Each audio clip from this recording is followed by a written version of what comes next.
The Kentuckian was feeding its famous country ham and biscuits to the Sunday after church crowds.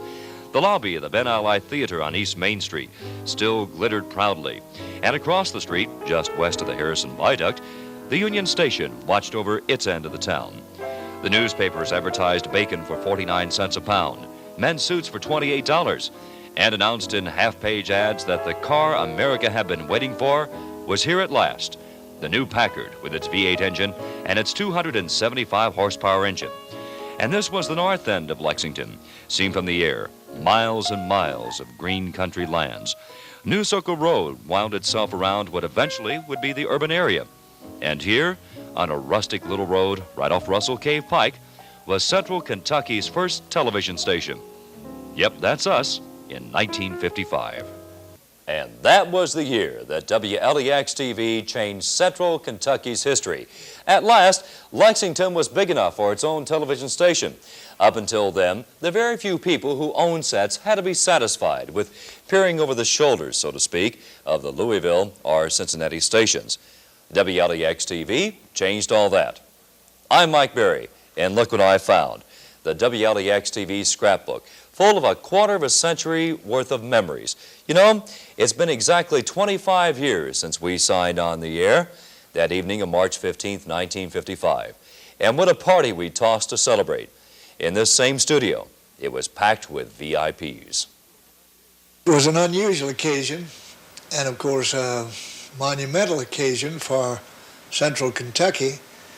We had no television station, and people were anxious to find out just what it meant to have a television station in Lexington.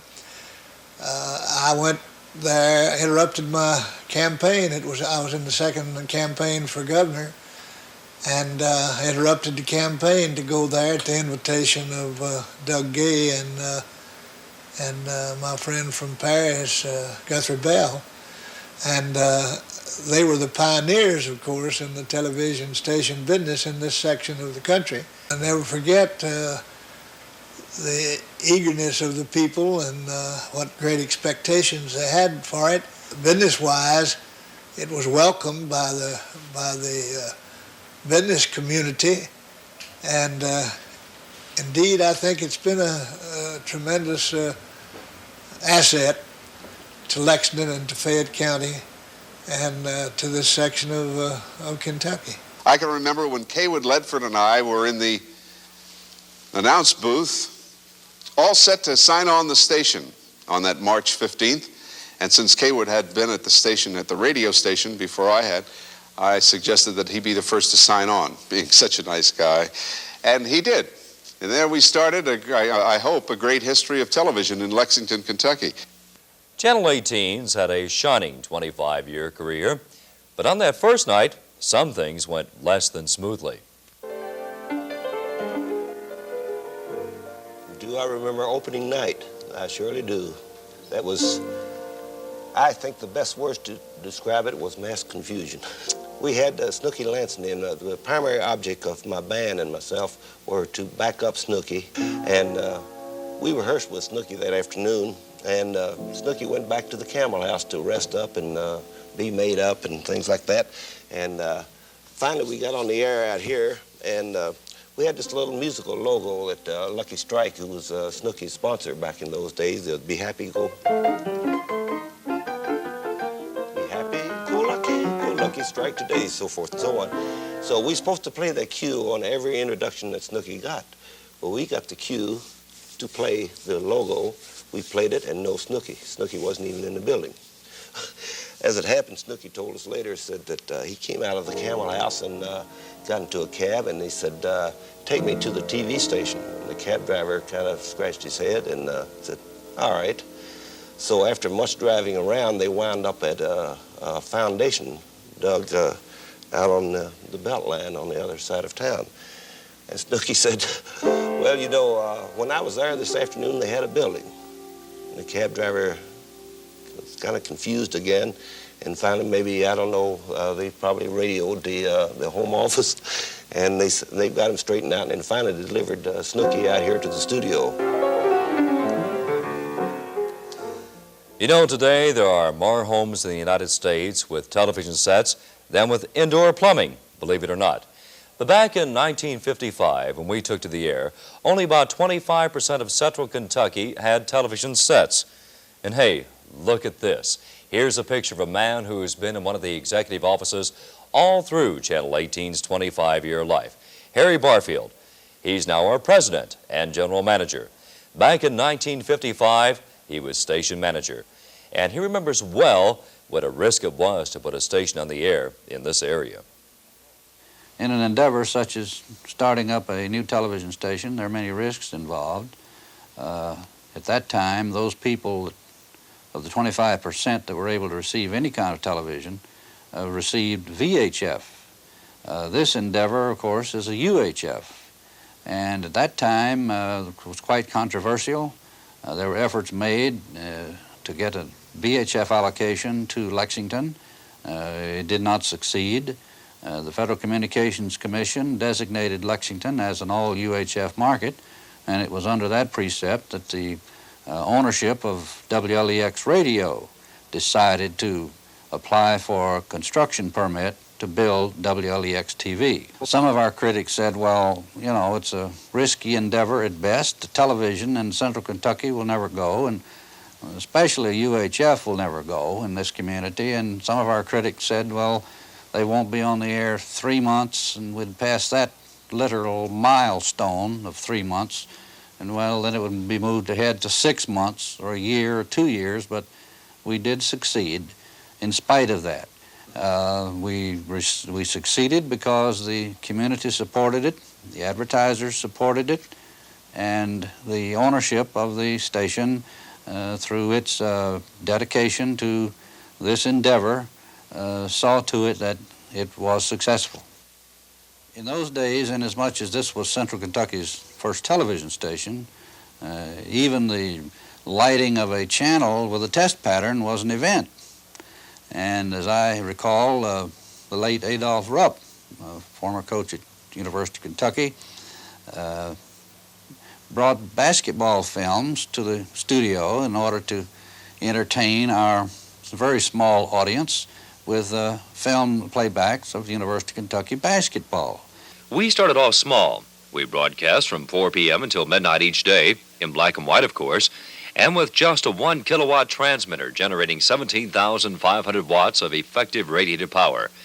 By 1968, this had been increased to the 1 million watts of effective radiated power that we operate today. Network affiliation didn't mean quite as much in those days as it does today.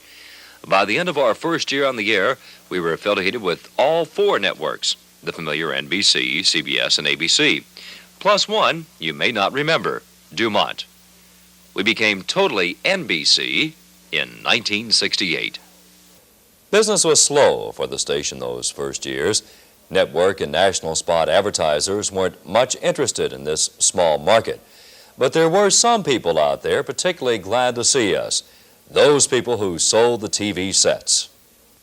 We thought we would all be old men with long gray beards before we finally got a TV station.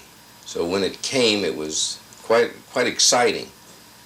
And it did definitely improve the sales of television sets immensely. Some statistics that I saw the other day, I remember that out of 35 million television sets in the United States in 1955, only 5 million of them had UHF on them. The Congress was mad at the Federal Communications Commission, and everyone was mad at everyone trying to get UHF moving. But there was definitely a big jump in the number of sets sold. Lexington became of age when WLEX came on the air.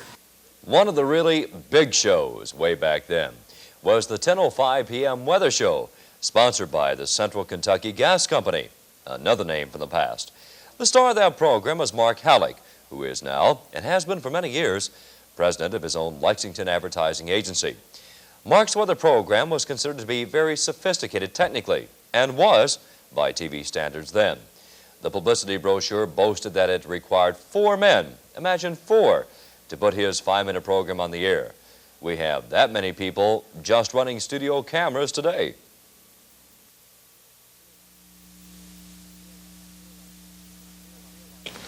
I feel like somewhat like Rip Van Winkle, because if I'd had a weather set like this 25 years ago when I was doing the weather, no telling what I could have done or what I could have said.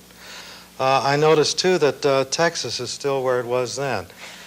Really didn't know too much about the weather then compared to the technical expertise as shown by Mike Berry in today's weathercast. We didn't wing it, but compared to today, I guess we did. The station couldn't afford a sizable news operation.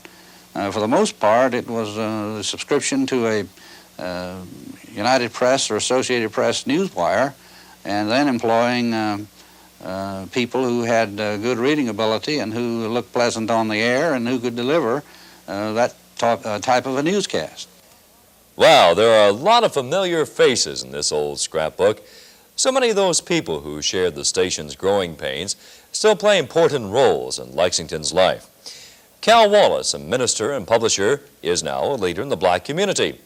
Back in 1955, Cal Wallace's variety show, A Black Artist, was a WLEX Saturday night success. And he remembers, best of all, the sense of camaraderie that he felt with the crew. Well, it certainly was that sense of camaraderie there. Because everybody had to lean on everybody else. None of us knew a lot about what we were doing, but we knew we had to do something, and we did it. And we were quite proud of it. You know, it was said in those days, earlier, before we went on there, that UHF television never would catch on. And we believed it would, because we couldn't see any difference in UHF television and VHF television. And the viewer can't see any difference in it. So we just went right ahead with it to prove to this community that UHF television could go. Sue Walgren, whose face and name appear in our newspapers every day, was also part of our original staff. It was kind of exciting to be able to be in on the pioneer days of television in Lexington. In fact, I think it was so pioneer that the carpenters put in the last nail and went out one door and we came in the next. And the next week, I started a program called Bluegrass Personalities, which Marilyn Moosnick has carried on very capably through the years. We had such limited facilities that we didn't have any place to store things. And Ronnie managed to get the sets very clean for us, but we never knew where he put anything. And I remember that Len was doing a commercial on washers and dryers. So he was trying to tell the housewives what a roomy dryer this was. So when he opened the door, we knew where Ronnie had put all the Coke bottles, gym shoes.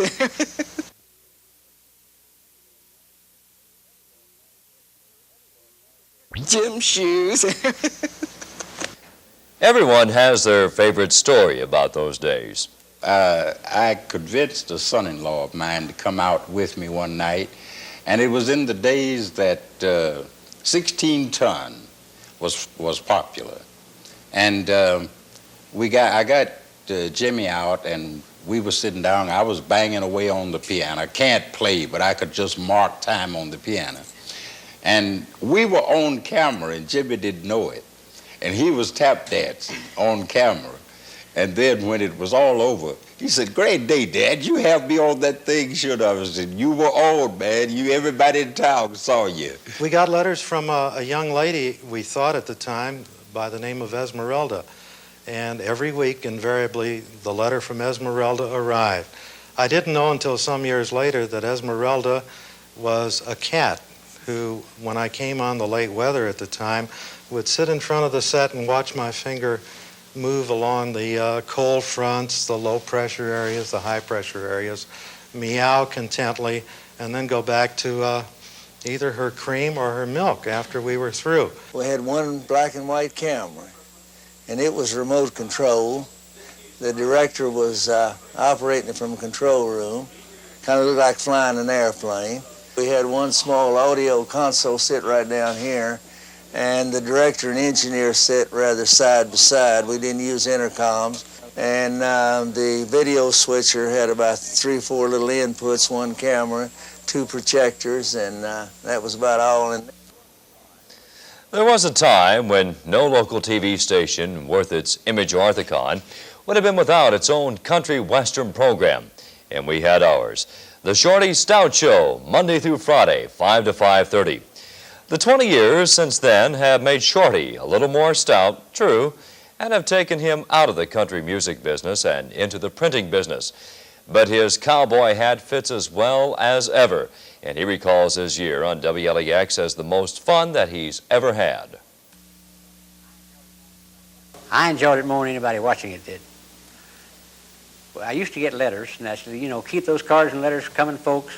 So I did, and I'd read them on the air without ever reading them beforehand, which was a mistake once in a while. So I got this letter from Irvin, never will forget it, and it says, Dear Shorty Stout, watch your show every day. I used to wish I could sing, now I wish you could.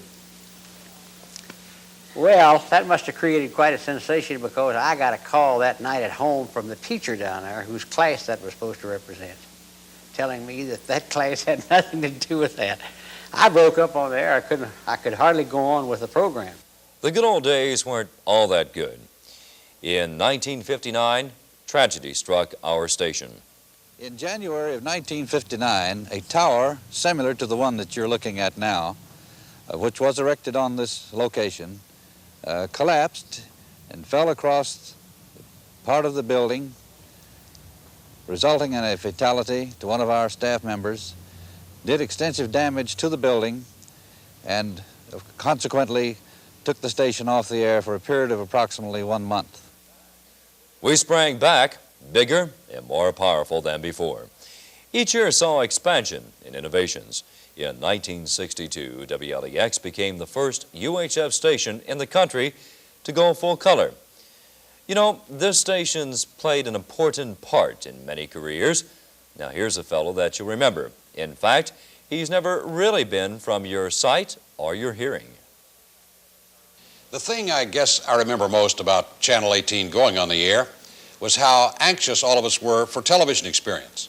None of us had any then. We all worked in radio. They brought in a director and a program director from outside, and actually they didn't seem to know a whole lot more than we did. So we all started together, and it was fairly comical, I'm sure, at the beginning.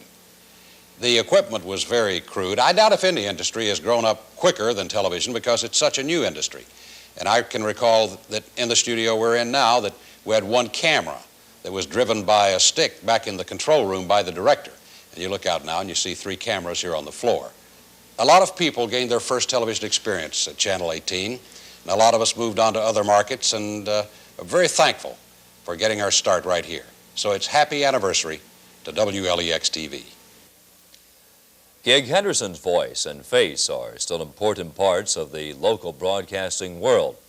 He has his own very successful advertising agency, but once upon a time, Gig was a disc jockey and the host of Channel 18's Bandstand, a Saturday studio dance program for teenagers, the first in Kentucky. His big break into television came suddenly, to say the least. I think the most unusual thing about my first experience with Channel 18 was applying for a job here, and that must have been in September of 1955. And the then general manager interviewing me discovered that I had no prior television experience. I'd been a radio announcer in New Hampshire. And he asked, do you think you could do television? And of course I wouldn't tell him no. I said, certainly. He said, do you think you could do the 6 o'clock news tonight? And he did. He put me on, and there's no way that I could have done it well. But nevertheless, when I went back to New Hampshire, where I was then employed, he sent me a telegram and offered me a whopping $85 a week to be the morning radio announcer at the station that was then affiliated with Channel 18. And the rest of the time was utility time here. We were all black and white in those days and no tape machines, so everything was done live. I remember coming out at 11 o'clock at night, even though I was getting up at 4:30 to do the radio show. But there was a $2 talent fee to do a spot at 11, so it was something I couldn't turn down. And how about this fellow, whose tagline became a local legend? Good night, and be good sports fans. Or our longtime and well-liked news director, Billy Thompson, whose Sunday night conversations with a real living legend were for years the highlight of the week for thousands of Wildcat fans. Well, good evening, everyone. It's basketball time, Coach Adolph Rupp time, and this is our final show of the 1971-72 season. Coach Rupp has quite a bit to talk about tonight, and we'll get into the conversation right after this message. Coach Rupp became as much home here in our studios as he was on the basketball court. Tonight to have as my guest the new football coach at the University of Kentucky, Fran Kersey, and we need to give him a little exposure here. Not that he needs any, but then we want everybody here in this area to know the man, because I have found him a real man. And you really made your reputation playing basketball, didn't you? That's right, Coach. I love basketball. And who could ever forget this fellow, now retired and soaking up the St. Petersburg sunshine. For 18 long years, his magnificent voice filled the bluegrass. I remember quite vividly my first days at WLEX. As a matter of fact, I remember quite well how I was introduced to you. My intro was quite flowery, as intros go, I remember. And I'm sure none of you will ever forget my good friend and yours, Wayne Bell. Well, Wayne, who was sports director back in October of 1959, secured my name from management and from me, and told me that he would handle everything. Well, when the time came for me to take my bows as the new newsman on Channel 18, Wayne led up to it with, as I said, his flowery introduction, and then concluded, and here's a quote, "And now, here he is from Detroit, Michigan, Stoner Jackson." And there are so many other familiar faces in this book, a lot of them still with Channel 18, and still favorite Central Kentucky personalities. Hairstyles may come and go, but underneath it all, Sue Wiley's been an important part of Channel 18 for 11 years. And here's the Tom Hammond of 1971. Tom's been our sports director for over 10 years. Here's Marilyn Musnick, way back when. Marilyn's been the hostess of our weekly Bluegrass Personalities program for 14 years. You know, we're 25 years old, but we are nowhere through growing. In fact, there's hardly a day that some improvement is underway at WLEX-TV. Some of those you can see as viewers, but others you can't. In 1955, when we went on the air, there were only 20 employees. That number's grown to almost 100.